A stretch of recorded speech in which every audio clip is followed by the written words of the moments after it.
Jūs jau droši vien arī, krāmējot skapi, kādreiz esat nonākuši pie dilemmas izmest vai atstāt. Un kurš ir tas brīdis, kad veci krāmi kļūst par vēsturi? Par to, ka senas teātra noliktavās glabājušās lietas ir teātra leģenda, Dailes teātrim šaubu nav bijis nekad. Un tagad, pēc 30 gadiem, daļa no tām tiek vilkta ārā, un uz skatuves tiek uzstutēts Džons Neilands. Tā ir viena no Dailes teātra leģendām.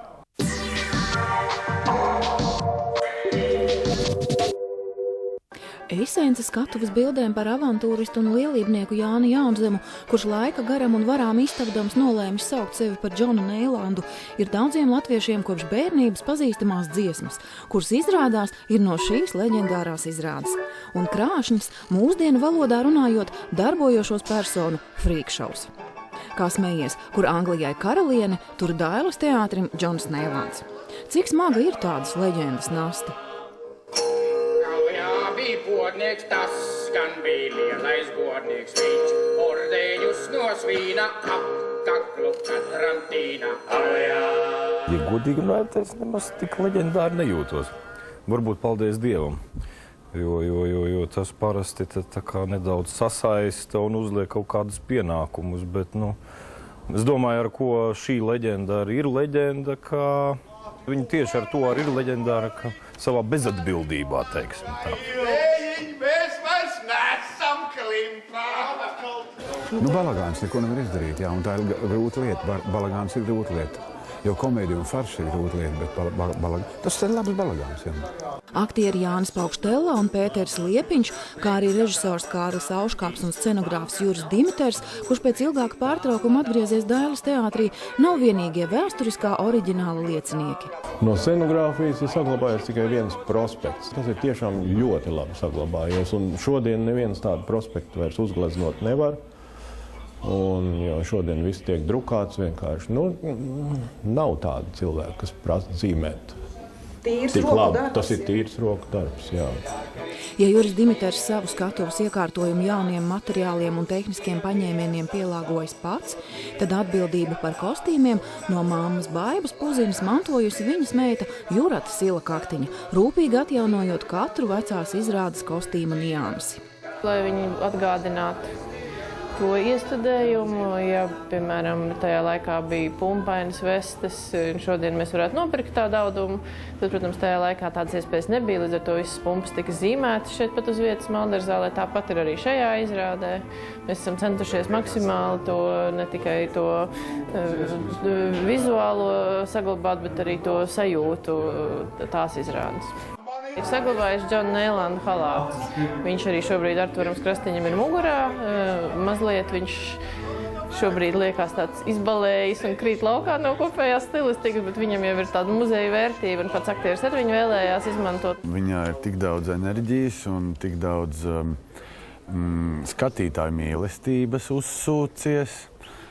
Un man ir vienmēr ļoti liela pietāte pret tādu. Mums ir arī vecais prospekts, ko jūs redzēsiet, ja atnāksiet. Tā kā, jā, man ļoti liela bijība un cieņa pret tādām lietām. Man tā parūka ir tā pati, kas tajā iestudējumā. Es dikti gribēju, un Jūrāt man atļauja to darīt. Tad tā ir mana, kad es biju pusi jaunāks cilvēks. Precīzi pa pusi. Tad man bija 31 gads. Tagad man ir 62 tūlīt būs. Jānis Paukštela pirms 30 gadiem bija dziedāšanas biedrības kvarteta dalībnieks, un pēc tam kļuva slavens ar Raimonda Pāla dziesmām par gludajiem lielceļiem un citām šīs izrādes melodijām.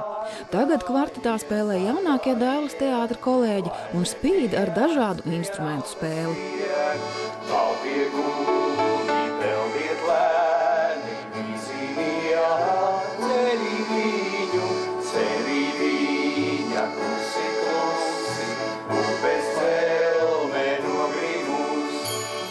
Man bija pedagogs tāds Ansons, sveicienu viņam, un lai neklausās, kā es spēlēju, jo tomēr, cik 16 gadu nav spēlēts vispār, un trompeti ir jāspēlē ļoti bieži, lai labi būtu.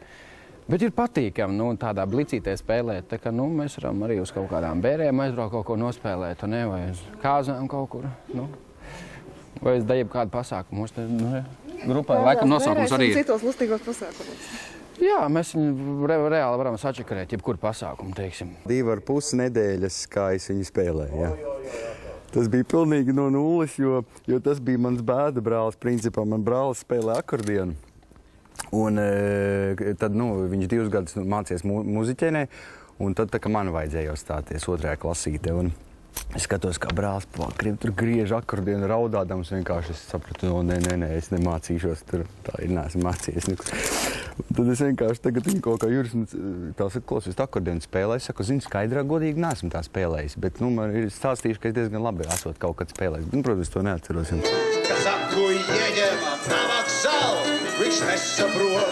Protams, pēc 30 gadiem uz skatuves ir pilnīgi jauni tēlotāji, un zālē būs arī citi skatītāji. Tāpēc arī mūsdienu dzīves aktualitātēm pielāgoti daudz izrādes akcenti. Tomēr šis tas pēc iepriekšējās izrādes 30 un alunānu laiku 130 gadiem palicis nemainīgs. Es esmu lepns par sevi, ka es katru reizi sev apliecināju, ka es esmu brīvs no aizspriedumiem. Un man jāsaka, ka šis materiāls un šī loma nav ne par matu vienkāršāka, kā, piemēram, Salieri. Un, ja man sākumā es pret alunānu izturējos diezgan nicīgi, tad tagad es saprotu, ka to nemaz nav tik viegli izdarīt, kas tur ir uzrakstīts.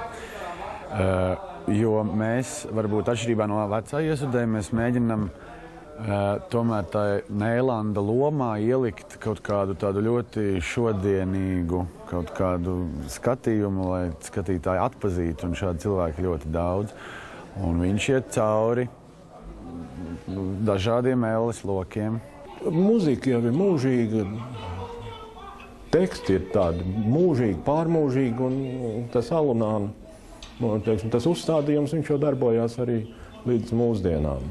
Man tā liekas, ka nemaz nav tik daudz laika pagājis. Tas ir vispār 30 gadi ir ļoti liels laiks, jo bufeta Dailes teātrī ir ļoti, ļoti laba. Tad bija ļoti laba, tagad arī ir ļoti laba. Tā kā, vienmēr izdodas vēl paslēpties aiz biedrības, tie aplamības pastrādā, bet glābi meklē. Džona Neilanda atjaunošanā ieguldīts milzīgs darbs, sirds trīcēšana un cerības uz izdošanos, bet sastapties ar leģendu skatītājiem būs ļauts tikai īsu brīdi, 10 izrādēs pirms Dailes teātra sezonas slēgšanas.